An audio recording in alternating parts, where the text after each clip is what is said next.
Welcome to the Commoner Podcast.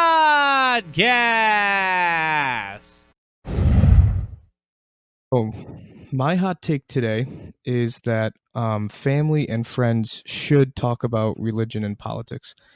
Now, there's kind of a rule of thumb when it comes to conversation, kind of like a around the dinner table type conversation, and at events and parties, whatever it may be. But the rule of thumb is that you don't bring up religion, and you don't bring up politics, because it'll just cause an issue. And I believe that shouldn't be a rule. I believe we should encourage this type of conversation. I believe all it does is kind of open up different kind of thoughts and ways of thinking.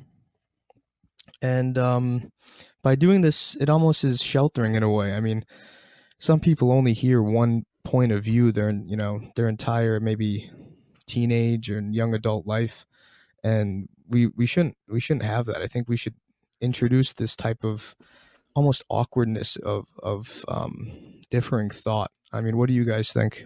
Well, to be honest with you, I completely agree. I think that we should talk about it. One, because there are a lot of narrow-minded people out there that only think one way, and one way is the right way, and that's not true at all. I think it's important to hear other people's opinions about anything. You don't need to agree with them, but you need to respect them and learn from them. I also think that if you are one of the people that shy away from talking about that or voicing your opinion, I think it's a good idea to try and start.